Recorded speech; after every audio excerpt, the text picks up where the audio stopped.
By all accounts, this is the year of the smartwatch. But for Samsung, it's actually year 2, and its best smartwatch effort yet is the Gear 2, a refinement of last year's ill-fated Galaxy Gear.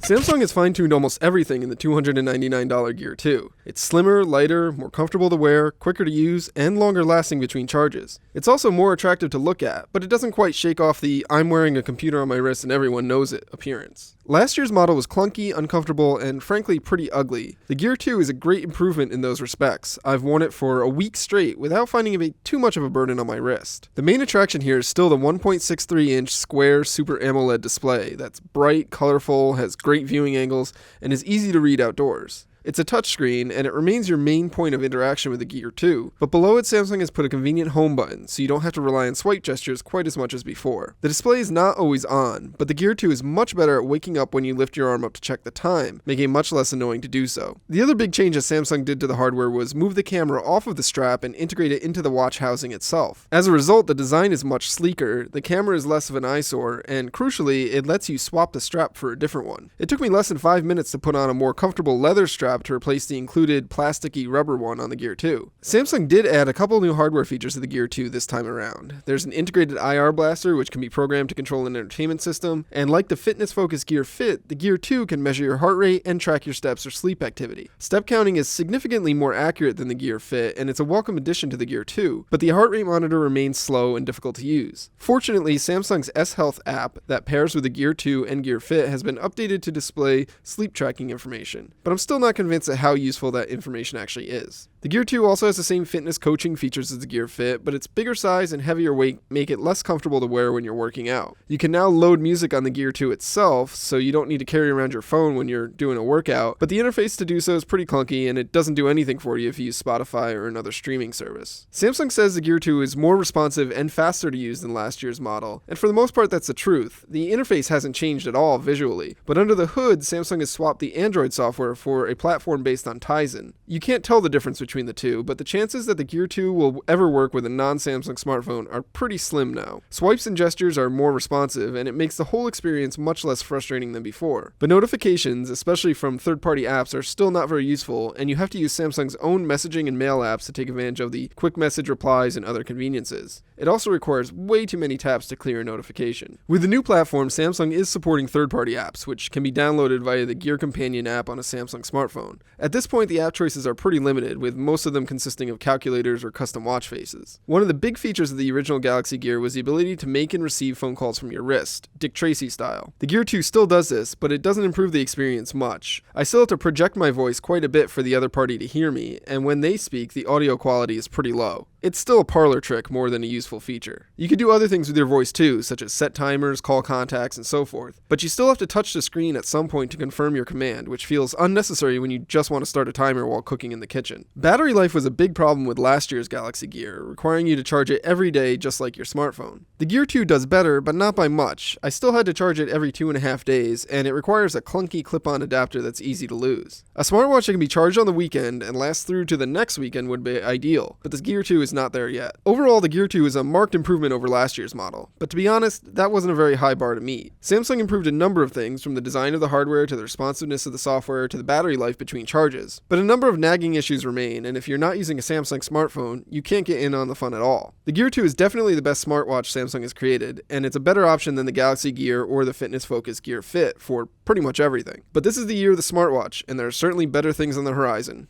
You might just want to wait for one of those.